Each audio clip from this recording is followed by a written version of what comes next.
नमस्कार, स्वागत है दोस्तों। आप सभी जुड़ चुके हैं इनोवेटिव ज्योतिष से और मैं आपका दोस्त डॉक्टर महेश जोशी। आज हमारा जो क्लास का सब्जेक्ट होने वाला है वो है आपको timing of marriage. Timing of marriage के मैंने कई सारे वीडियोस डाले और उसमें आप लोगों की क्वेरीज आई मेरे पास कि हम जब किसी भी इवेंट को टाइम करते हैं तो कुंडली में उस इवेंट का प्रॉमिस तो होना ही चाहिए। तो मेरे पास प्रश्न है कि हम प्रॉमिस किस तरीके से देखें। देखिए दोस्तों, प्रॉमिस को डिकोड करना थोड़ा डिफिकल्ट काम होता है। कोई बड़े से बड़ा एस्ट्रोलॉजर भी डायरेक्टली ये डिकोड नहीं कर सकता कि कुंडली में प्रॉमिस है या नहीं।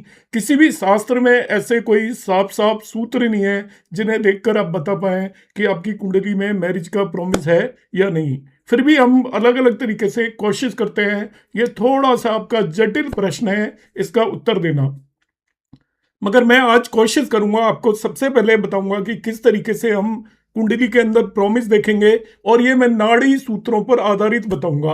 वैदिक एस्ट्रोलॉजी के बेस पर, पारशरी के बेस पर यह बहुत लंबा प्रोसेस हो जाता है, बहुत कॉम्प्लिकेटेड जटिल प्रोसेस हो जाता है समझाने में।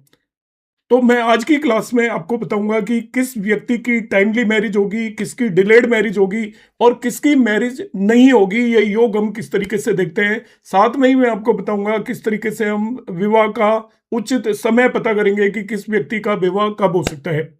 अब विवाह का समय निकालने में एक बहुत ही इंपॉर्टेंट आपको सूत्र ध्यान रखना है कि विवाह का समय आप तभी निकालें जब व्यक्ति आपके पास पूरी तरीके से परेशान होकर आता है, उसकी कहीं पर भी शादी नहीं हो रही है, तब आप उससे उसके बाद का समय निकालें। क्योंकि विवाह के योग कुंडली में बार बार बनते रहते हैं, बार बार बनते हैं, बार बार बिगड़ते हैं, तो विवाह की संभावना कई बार रहती है। ऐसा नहीं है कि हम एक कोई भी डेट दे देंगे उसी पर होगी, एक के बाद एक संभावनाएं होती हैं। तो इस चीज को ध्यान रखें देखने वाले भी, और जो ये आपको किसी से आप एस्ट्रोलॉजिकल यदि कंसल्टेशन या सलाह लेते हैं वो आपको जो विवाह का टाइम बता रहा है तो आपने दिमाग में बिठा के रखें, जरूरी नहीं है उसी समय पर विवाह हो जाएगा, क्योंकि विवाह के योग कई बार आते हैं जिंदगी के अंदर।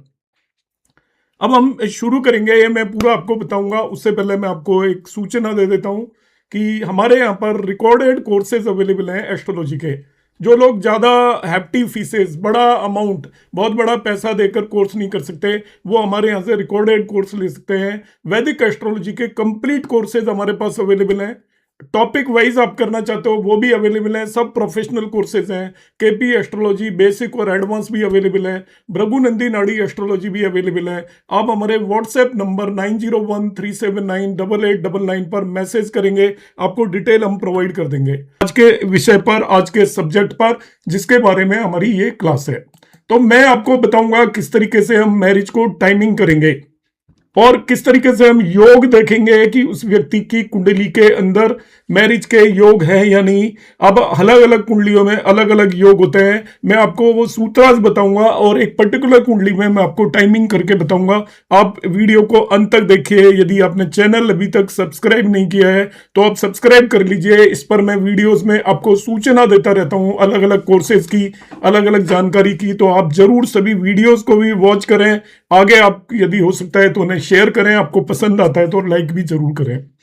मैरिज टाइमिंग का ये हमारा सब्जेक्ट है और इसके अंदर एक मैंने कुंडली ली हुई है 13 अप्रैल 2001 12:39 दिल्ली की। इसका हम टाइम करेंगे। सबसे पहले मैं योग बताता हूं कि डिलेड मैरिज के क्या योग होते हैं या नहीं होने के क्या योग होते हैं। देखिए दोस्तों, यहां पर हम कुंडली के अंदर शुक्र एक प्लेनेट है जिसको हम पकड़ लेंगे। सबसे इंपॉर्टेंट प्लेनेट यहां पर हम लेकर चलेंगे वीनस। आपकी कुंडली के वीनस के बेसिस पर हम डिसाइड करेंगे कि पर्सन की मैरिज होगी या नहीं, और ये हम डिसाइड करेंगे फीमेल नेटिव की कुंडली में। माफ कीजिएगा, पुरुष जातक, मेल नेटिव पुरुष जातक की कुंडली में आपको प्रॉमिस देखना है कि इस पुरुष जातक की शादी होगी या डिलेड होगी या नहीं होगी। तीन चीजें देखनी है। तो पुरुष जातक के केस में पत्नी और विवाह का कारक शुक्र होता है। आप उसकी कुंडली में शुक्र को देख लें। अब हम क्या करेंगे, पुरुष जातक में शुक्र से हम गिनना शुरू करेंगे और आपका नियम यह है, देखिए, यदि शुक्र से आप काउंट करते हो वीनस, केतु यदि 1, 5, 9 और दूसरे भाव के अंदर आ जाए, केतु किसी भी चीज का एंड होता है नाड़ी एस्ट्रोलॉजी के अंदर, तो शुक्र से केतु की यदि स्थिति पहले, पांचवें, नवें, इसको हम बोलते हैं त्रिकोण या ट्राइन, या उससे शुक्र से दूसरे भाव के अंदर आ जाए, तब वो डिलेड मैरिज को इंडिकेट करता है। केतु अकेला भी, और मैरिज भी ऐसे व्यक्ति की होगी तो उसकी मैरिज के अंदर भी प्रॉब्लम्स को इंडिकेट करेगा। ये मैं फीमेल नेटिव के बारे में बता रहा हूं, और वो सॉरी मेल नेटिव पुरुष जातक के बारे में बता रहा हूं। स्त्री जातक के लिए आप मार्स मंगल से पहले, पांचवें और नौवें और दूसरे भाव के अंदर देखें, यदि केतु स्थित है तो वो उस पर्सन की डिलेड मैरिज को बताएगा कि उस पर्सन की जो मैरिज है वो समय पर नहीं होगी, देरी से होगी। तो पहला आपको केतु चेक करना है। दूसरा, अब आप शनि को भी देखें उस व्यक्ति की कुंडली में, सैटर्न को भी।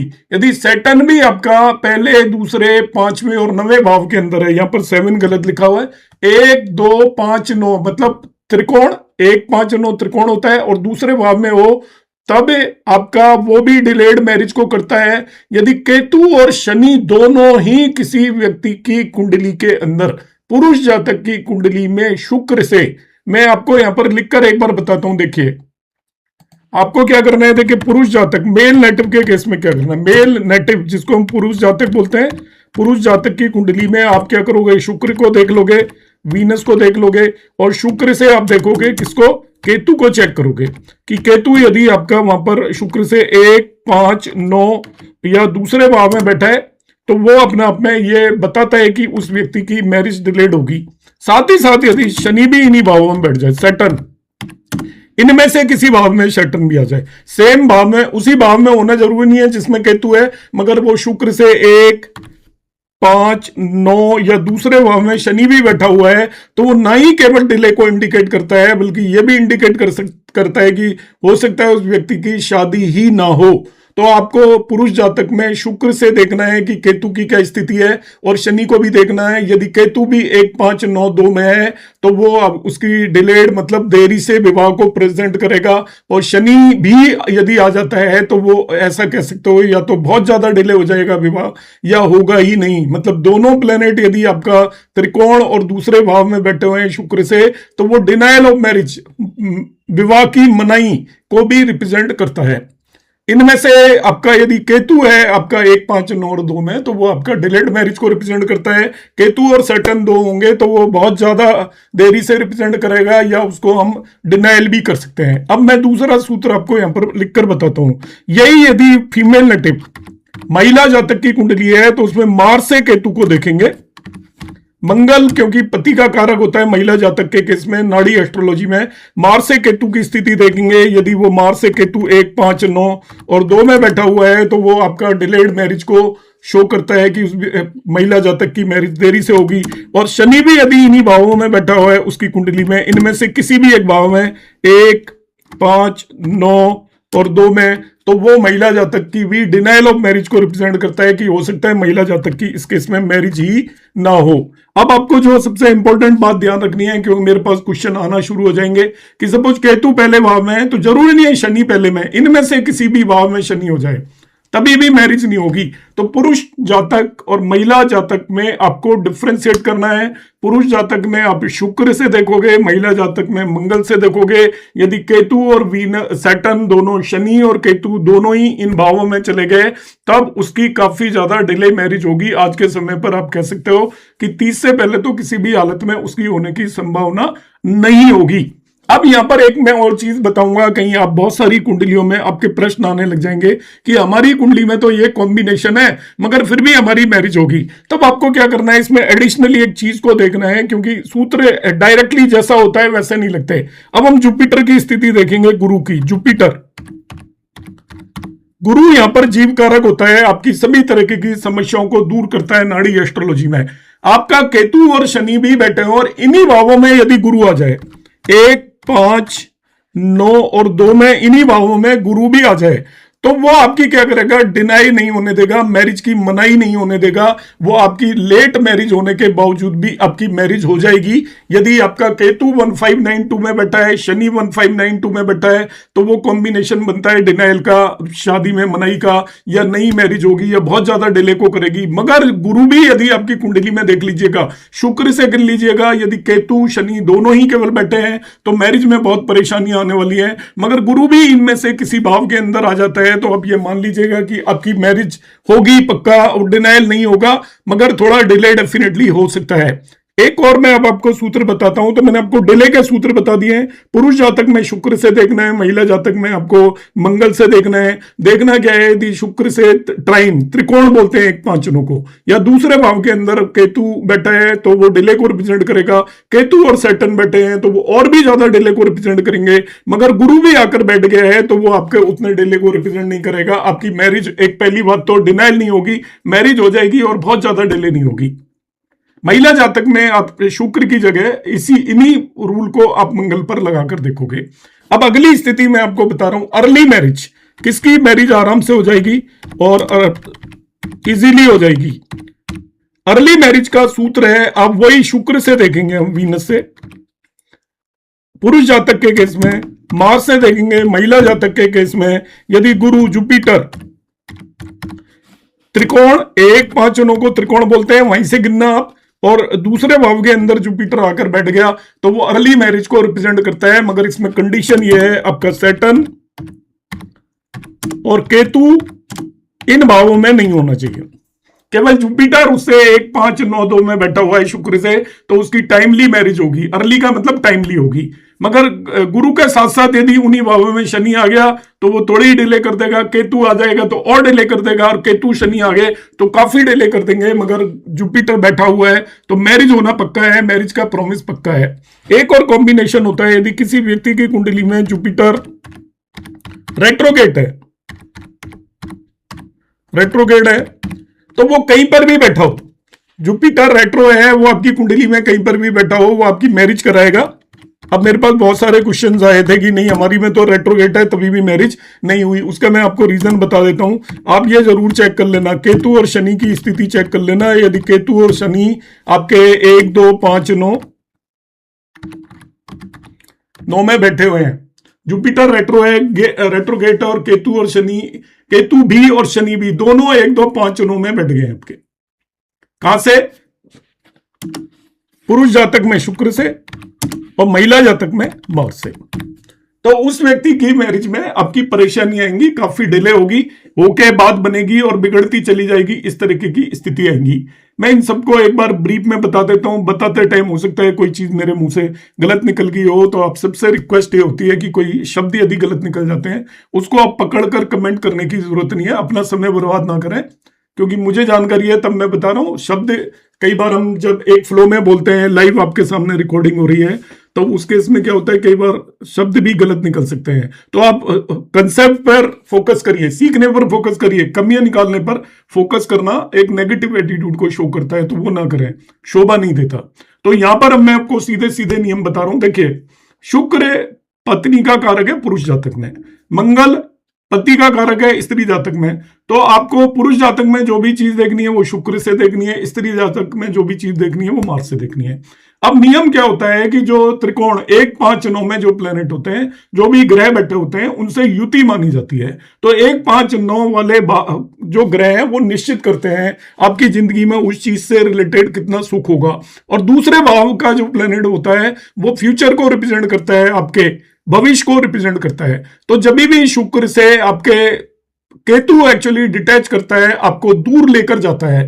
केतु जब भी आ जाए शुक्र या मार्स से, शुक्र से पुरुष जातक में और मार्स से स्त्री जातक में त्रिकोण में आ जाए, तो वो आपका वो काम नहीं होने देगा, आपको डिटैच करेगा पत्नी से।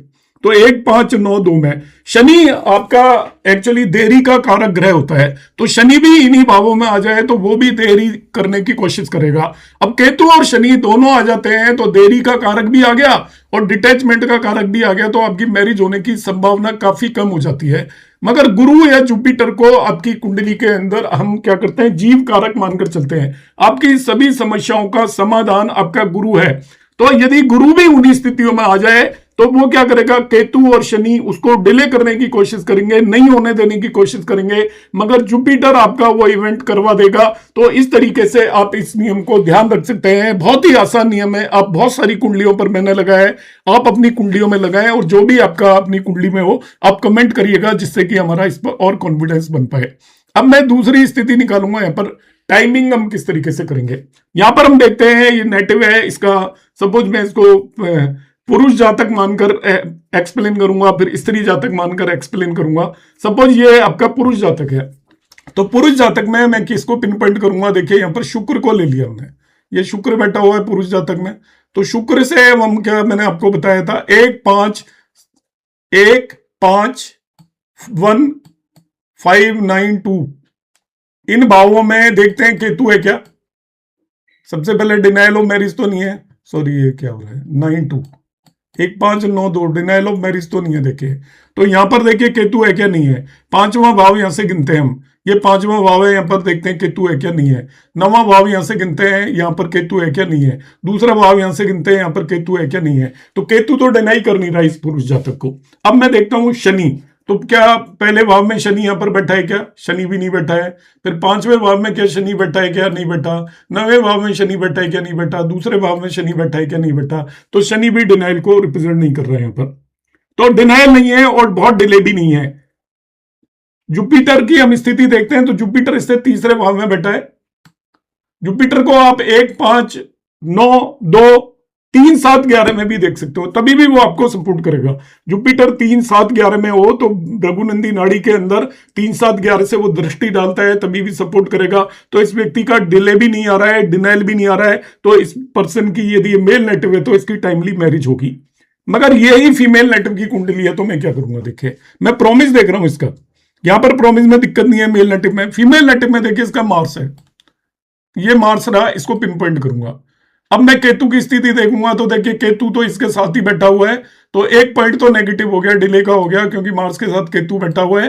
तो पहला तो ये डिले तो इसका है ही निश्चित, केतु आ रहा है। तो अब शनि देख लेते हैं, तो कंफर्म डिनाइल भी हो जाएगा और बहुत ज्यादा डिले हो जाएगा। तो शनि को देखते हैं, यहां से मार्स है, शनि क्या इसी भाव में नहीं है, दूसरे में है क्या, नहीं है। फिर हम पांचवें में देखते हैं, पांचवें में है क्या, यहां पर भी नहीं है। और नवे में है तो यहां पर भी नहीं है। तो शनि एक्चुअली नहीं आ रहा है 1 2 5 9 में, इसलिए शनि की वजह से डिले नहीं होगा, केवल केतु की वजह से डिले होगा। तो यहां पर केतु की वजह से आपका इस नेटिव की कुंडली के अंदर डिले रिप्रेजेंट हो रहा है केतु की वजह से।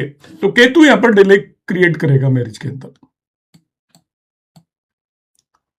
केतु डिले क्रिएट कर रहा है आपका। तो ये फीमेल नेटिव है, तो इसकी कुंडली के अंदर डिले भी होगा। और एक दूसरा मैरिज का प्रॉमिस भी यहां पर वीक हो जाता है। रीजन बिहाइंड दैट देखिए, जो जुपिटर है वो जुपिटर इससे ना ही तो 1 5 7 9 3 11 किसी में भी नहीं है। 1 5 जुपिटर आपका यहां पर 1 5 में भी नहीं है, 7 में भी नहीं है, 9 में भी नहीं है। 3 7 3 और 11 लूं तो उसमें भी नहीं है।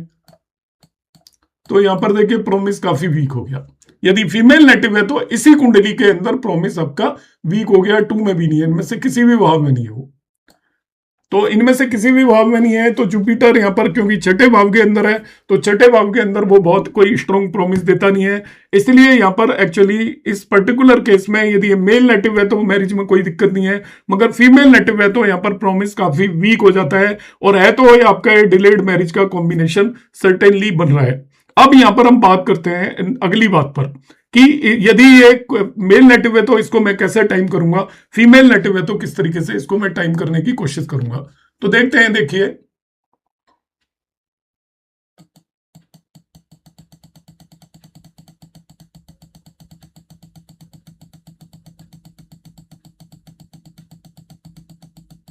नियम क्या है, पहले नियम समझ लीजिए और ट्रांजिट के बेस पे हम टाइम करेंगे। और मैं दशाओं को भी लगाकर आपको बताऊंगा, ऐसा नहीं है मैं दशाओं को नहीं लगाऊंगा, क्योंकि बगैर दशाओं के मैं कुछ करता नहीं हूं। यहाँ पर भृगुनंदी नाड़ी को यूटिलाइज कर रहा हूं, मगर वैदिक एस्ट्रोलॉजी को भी करूंगा, क्योंकि हमें चीजों को कंफर्म करना है एक से ज्यादा चीजों पर। तो सपोज हम यहाँ पर देखते हैं कि इसकी टाइमिंग ऑफ मैरिज क्या होगी। तो टाइमिंग ऑफ मैरिज का यहाँ पर सीधा सा नियम है, जब भी Jupiter in transit, male native के लिए जुपिटर ट्रांजिट में जब भी आपका शुक्र से 1-5 ट्रांजिट की बात कर रहा हूं मैं, 9 मतलब त्रिकोण या 7वें भाव में जुपिटर ट्रांजिट करेगा। और ये एक्चुअली दृष्टि भी होती है जुपिटर की, इसको दृष्टि भी मान सकते हो, ट्रांजिट भी मान सकते हो। तो जुपिटर जब भी मेल नेटिव के केस में दृष्टि डालेगा ट्रांजिट में किस पर, शुक्र पर, तब उस व्यक्ति की मैरिज होने की पूरी पूरी संभावना होगी, वो उसकी मैरिज का सबसे परफेक्ट टाइमिंग होगा। फीमेल नेटिव के केस में वीनस की बजाय, शुक्र की बजाय मार्स से ले लेंगे। मंगल से जब भी जुपिटर आपका ट्रांजिट में 1-5-7-9 में होगा, या मंगल को जब भी जुपिटर आपका एस्पेक्ट करेगा, तो उस समय पर फीमेल नेटिव की मैरिज होने की संभावना होगी। अब मैं पुरुष नेटिव के केस में इसका टाइमिंग निकालता हूं। तो मैंने यहां पर शुक्र देख लिया है, देखिए इस नेटिव की जब यदि मैं आपको ऊपर दिखाऊंगा तो ये एज यदि आप देखोगे तो ये कुंडली में ऊपर लेकर जाता हूं, देखिए इसकी नेटिव की एज है अराउंड अभी 25 ईयर एज हो जाएगी, 24 ईयर हो चुकी है, 25 ईयर हो जाएगी अप्रैल के अंदर। 2001 का बर्थ है, तो 25 ईयर के आसपास इसकी एज है।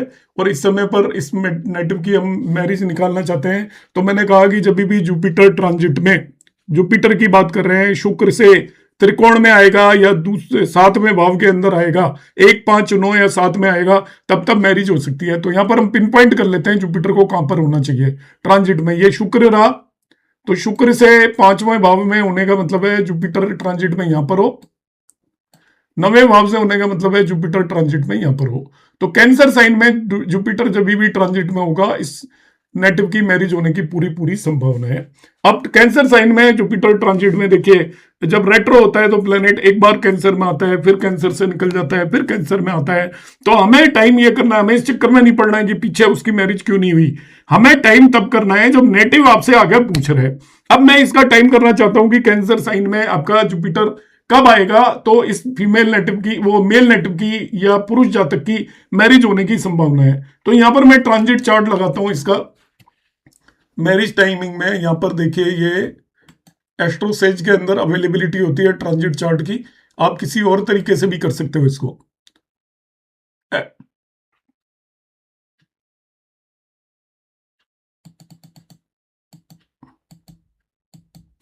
अभी करेंटली जुपिटर हमारा मालूम है कि 3 साइन के अंदर रेट्रोगेट होकर ट्रांजिट कर रहा है आज की डेट में। जेमिनी साइन में रेट्रोगेट होकर ट्रांजिट कर रहा है, ये जेमिनी साइन है आपका, मैंने यहां पर निकाल लिया है। ये अभी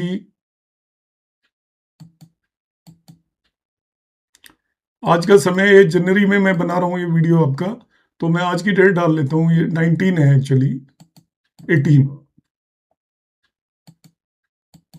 18 को ये जुपिटर रेट्रोगेट है 3 साइन में। यहां पर हमने क्या देखा था कि जब जुपिटर 4 साइन के अंदर आएगा तब इस नेटिव की मैरिज हो सकती है। तो मैं इसको आगे बढ़ाता हूं, यहां पर इसके अंदर ऑप्शन होता है 4 साइन में कब एंटर हो गए। तो जुपिटर अभी भी 3 साइन में है, यहां पर ये 4 साइन में एंटर हो गया। मैं एग्जैक्ट डेट निकाल लेता हूं कब ये 4 कैंसर के अंदर एंटर हुआ है। तो यदि मैं दिन निकालूंगा तो ये कैंसर के अंदर एंटर होगा। आप वैसे भी देख सकते हो, यहां पर ऑप्शन है, अदरवाइज आप गूगल पर जाइए, डाल लीजिएगा 2 जून को एंटर हो जाएगा कैंसर में।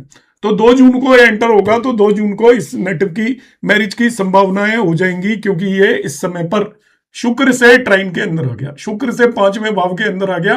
तो इस समय पर इसकी मैरिज की पूरी पूरी संभावना होगी। तो इस नेटिव को हम समय दे देंगे कि भाई 2 जून 2026 के आसपास आपकी मैरिज की संभावना है। मगर ऐसे ही हम नहीं कर देंगे, 2 जून 2026 को हम इसकी दशाओं को भी देखना पड़ेगा। मैं क्या दशा भी क्वालिफाई करती है या क्वालिफाई नहीं करती। यदि दशाएं क्वालिफाई नहीं करेंगी तो हम आगे बढ़ जाएंगे। अब मैं देखिए, मैं आगे बढ़ूंगा, आप ध्यान से समझिएगा, ब्लाइंडली हमने कोई चीज नहीं करनी है। 2 जून 2026 मैंने टाइम निकाला ट्रांजिट के बेस पर। अब हम आगे बढ़ते हैं, इसके अंदर इसका चार्ट लेते हैं, जन्म कुंडली लेते हैं, और 2 जून 2026 को इसकी जो दशा चल रही होगी वो वीनस में केतु की होगी। 2 जून 2026 को 20/4/2025 से वीनस में केतु की दशा है।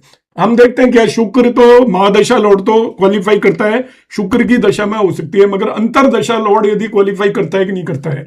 जो मेरा नियम है अंतरदशा लॉर्ड क्वालिफाई करने का, वो ये है कि अंतरदशा लॉर्ड का नवांश कुंडली के पहले 5वें और 11वें भाव से कोई न कोई लिंक होना चाहिए, तभी उस पर्टिकुलर अंतरदशा के अंदर मैरिज संभव है। तो यहां पर अंतरदशा लॉर्ड को देखता हूं तो पहले भाव से केतु का कोई लिंक नहीं है, 5वें भाव से कोई लिंक नहीं है, मगर वो 11वें भाव में जाकर बैठ गया है, 11th हाउस के अंदर जाकर बैठ गया है, तो अंतरदशा लॉर्ड आपका क्वालिफाई करता है। और महादशा लॉर्ड क्योंकि शुक्र है, और शुक्र नेचुरल कारक है मैरिज का, इसलिए शुक्र भी क्वालिफाई करता है। इसलिए इसकी जो मैरिज है आपकी जून में, हम इसको टाइम दे सकते हैं कि जून 2026 के अंदर आपकी मैरिज हो जाएगी। इस तरीके से हम पुरुष जातक के केस में निकाल सकते हैं। अब यही नेटिव यदि स्त्री जातक होता तो हम क्या करते? तो स्त्री जातक के केस में देखिए क्या करेंगे हम। हालांकि इसकी कुंडली में प्रॉमिस नहीं है, मगर फिर भी यदि आपको टाइम निकालना पड़ जाए, स्त्री जातक के केस में यहां पर बहुत पुअर प्रॉमिस है, टाइम निकालना पड़ जाए, तो स्त्री जातक में हम कैसे करेंगे? देखिए यहां पर हम मार्स को पिन पॉइंट करेंगे, मंगल को। अब मंगल को पिन पॉइंट कर लीजिए, ये यहां पर मार्स बैठा हुआ है। जब भी गुरु मार्स से त्रिकोण में 1 5 7 9 के अंदर जब भी आएगा, तो गुरु कहां पर आएगा? यहां से 1 2 3 4 5, यहां पर जब भी गुरु आएगा, इस जगह पर 6 7, इस जगह पर गुरु ट्रांजिट में आएगा 8 9, और इस जगह पर गुरु ट्रांजिट में आएगा। इन सभी केसेस में इस फीमेल नेटिव की मैरिज होने की पूरी पूरी संभावना है। तो करेंटली देखिए गुरु यहां पर ट्रांजिट कर ही रहा है, 3 साइन के अंदर गुरु ट्रांजिट कर रहा है, और जून तक गुरु ट्रांजिट करेगा। तो इस नेटिव की मैरिज आपका जून तक होना संभव है। हम ये बता सकते हैं कि आपकी मैरिज जून तक यहां पर हो जाएगी। तो फीमेल नेटिव के केस में भी देख लेंगे, और ये जून तक नहीं हुई तो अब हमें क्या वेट करना पड़ेगा? नेटिव कहेगा नहीं जी जून तक तो हो ही नहीं सकती, अभी तो पढ़ रहे हैं या कुछ कर रहे हैं, वो भी बताएगा ना, उसकी भी कोई कंडीशंस होंगी। तब ये हम देखेंगे कि जब ये आपका यहाँ पर 5 साइन के अंदर एंटर होगा, इसके अंदर एंटर होगा आपका, क्योंकि वो यहां पर मार्स से आपके 9th हाउस के अंदर ट्रांजिट करेगा, तो 5 साइन के अंदर एंटर होगा, तब संभावना होगी। अब जैसे इस फीमेल नेटिव ने हमें कह दिया कि जून तक तो पॉसिबिलिटी नहीं है, क्योंकि फरवरी तो आने को ही होगी और तब तक तो हम नहीं कर पाएंगे, तब आप नेक्स्ट डेट दीजिए। तो मैं इसको नेक्स्ट डेट दूंगा। तो जब भी जुपिटर 5 साइन में ट्रांजिट करेगा, मैं देख लेता हूं जुपिटर 5 साइन में कब ट्रांजिट करने वाला है।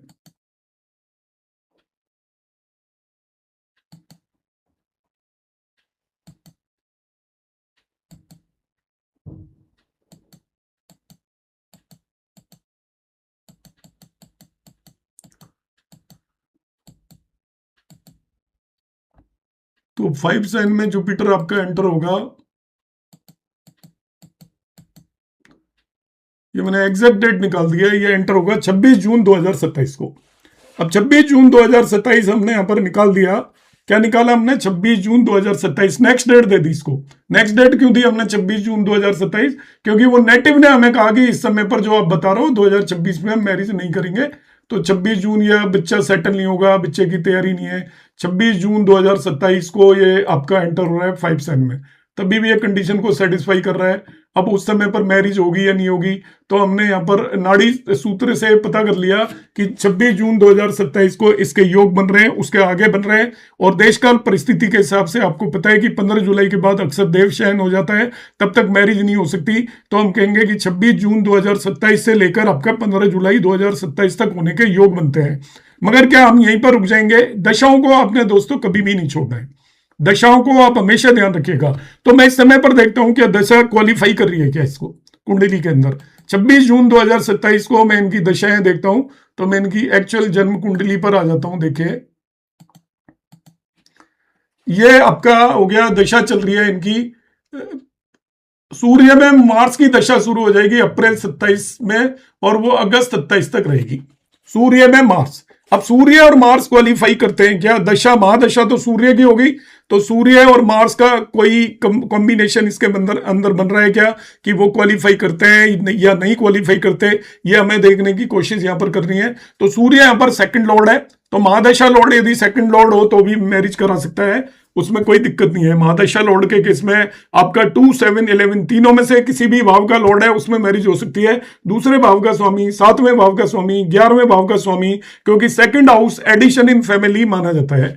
अब यहां पर जो हम देखते हैं कि मैरिज जो इवेंट है वो सबसे ज्यादा डिपेंड करेगा अंतरदशा लॉर्ड पर। तो अंतरदशा यहां पर मार्स की है, मंगल की अंतरदशा है। तो मंगल पहली बात तो आपका यहां पर D1 चार्ट के अंदर तो लग्नेश के साथ बैठा हुआ है, लग्न लॉर्ड के साथ बैठा हुआ है ये आपका मंगल। लग्न लॉर्ड यहां पर मून है, और मून के साथ ये युति में बैठा हुआ है, क्लोज कंजंक्शन में बैठा हुआ है।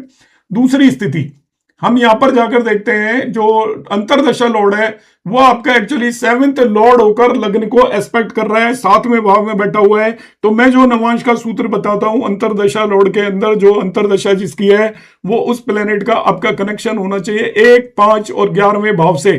D9 के पहले 5वें और 11वें भाव से पर्सन का कनेक्शन बन जाए अंतरदशा लॉर्ड का, तो ये देखिए लग्न को एस्पेक्ट कर रहा है मार्स, और ये यहां पर आपका 7th हाउस के हिसाब से जो ट्रेडिशनली लोग देखते हैं 7th हाउस में बैठा है, 7th लॉर्ड भी है नवांश का, तो ये आपका मार्स की अंतरदशा क्वालिफाई करती है। तो यहां पर जो मार्स की अंतरदशा क्वालिफाई कर रही है उस समय के पीरियड पर, तो इस व्यक्ति को मैं टाइम बता दूंगा कि आपकी मैरिज जो जून जुलाई 2027 के अंदर हो जाएगी। और इस तरह से हम बहुत ही एक्यूरेटली इन चीजों को निकाल सकते हैं, मगर आपको देश काल परिस्थिति का हमेशा ध्यान रखना है। जो व्यक्ति आया है उससे आप बात जरूर करें कि वो किस समय पर मैरिज करने की स्थिति में है। मैरिज की टाइमिंग आपको कभी भी ब्लाइंडली नहीं फाइंड आउट करनी है। आई होप आपको समझ में आया होगा।